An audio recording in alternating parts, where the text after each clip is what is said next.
చిత్తూరు నడివీధి గంగమ్మ జాతరకు విస్తృత ఏర్పాట్లు చేసినట్లు చిత్తూరు మాజీ ఎమ్మెల్యే సీకే బాబు తెలియజేశారు.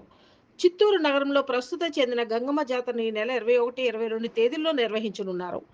పట్టణం నడిబొడ్డులో బజారు వీధిలో కొలువు తీరనున్న అమ్మవారి విగ్రహ ఏర్పాట్లను ఆదివారం మాజీ ఎమ్మెల్యే సీకే బాబు పరిశీలించారు.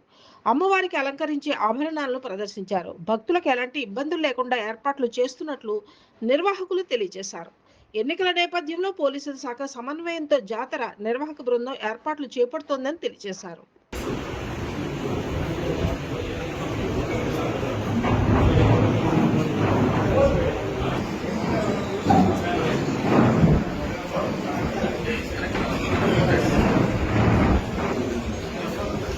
అందరికీ నమస్తే. ఏదైతే జాతర మనకు 13-14 జరగాల్సి ఉందో అది ఎలక్షన్ రీజన్స్ వల్ల 21st షిఫ్ట్ అవడం జరిగింది. దానికి రీజన్స్ వచ్చి పోలీస్ చెప్పడం సెక్యూరిటీ అండ్ సేఫ్టీ రీజన్స్ వల్ల షిఫ్ట్ కావడం జరిగింది.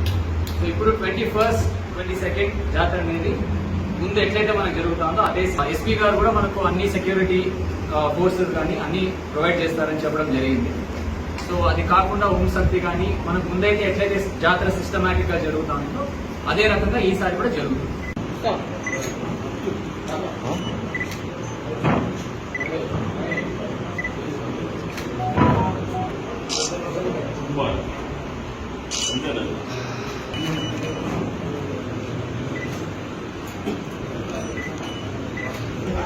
ఎలక్షన్ వల్ల పోస్ట్పోన్ అయింది.